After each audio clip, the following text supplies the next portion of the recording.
Inside the Vatican, the 1513 conclave is historically recorded as a spiritual succession, a moment where cardinals convened behind locked doors to receive the mandate of heaven.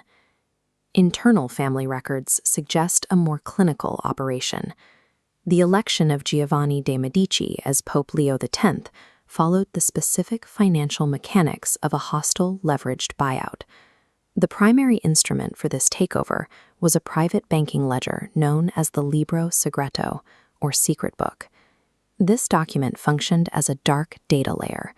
The Medici weaponized these pages to track the political loyalty of the Roman elite with the same cold and calculating precision that they routinely applied to standard crates of Florentine wool. By auditing this fiscal architecture, we can trace how the Medici used shadow accounting to convert raw bullion into a divine mandate, and how the eventual exposure of those mechanics broke the Renaissance Church. The specific blueprint for this acquisition was perfected within the dense, stone-walled urban infrastructure of 15th century Florence. Cosimo de' Medici, the silent architect of the state, realized that visible merchant wealth was insufficient for long-term geopolitical power. He needed a mechanism to accumulate leverage while avoiding the scrutiny of both rival families and religious regulators. His solution was the refinement of double-entry bookkeeping into a dual-layered reality. This allowed the family to maintain public trade ledgers while using the Libro Segreto to manage clandestine political debts. To reach Rome, the Medici first had to invent a mathematical system capable of masking financial accumulation from the Church's strict moral laws. The Church's prohibition on usury, the practice of lending money at interest, stood as the primary barrier to capital accumulation in the Renaissance. Canon law defined usury as the theft of time. Because time belonged only to God, profiting from a loan's duration was considered a mortal sin and a violation of natural law. This graphic shows how the Medici bypassed this barrier using fiscal artifice. They utilized the technology of the exchange to reclassify interest. In the ledger, interest was crossed out, recorded as discretionary gifts. By framing profit as an exchange premium, loan yields became mathematically invisible. This shadow system allowed the family to manage the political class as a portfolio of assets, tracking the appreciation of loyal cardinals through outstanding debts.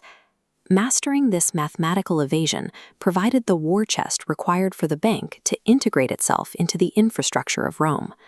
Acquiring the papacy required shifting from standard bribery to the construction of a permanent pre-election infrastructure. This organizational chart illustrates the sovereign infrastructure conversion used to bring the College of Cardinals into a state of permanent indebtedness.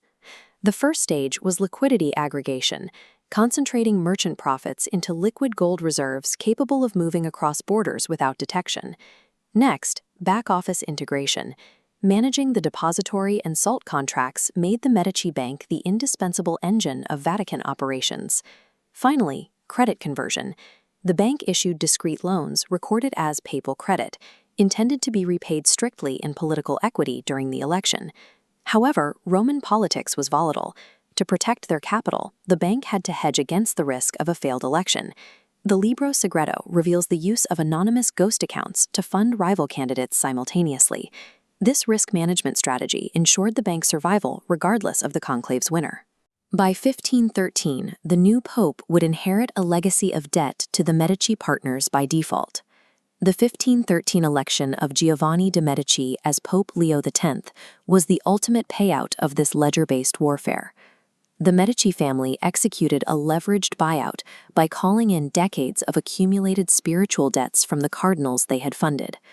Post-election, the Vatican was restructured to function as a primary subsidiary of the Medici Empire. Leo X utilized collateralized authority, using the papacy's moral reputation as intangible collateral to secure even larger loans to fund the family's astronomical expenses. By 1517, internal audits revealed the cost of this acquisition. The papal coffers were near insolvent, hemorrhaging cash to service the family's debts. To balance these private ledgers, the Medici engineered a high-volume retail financial product designed to extract wealth directly from the faithful.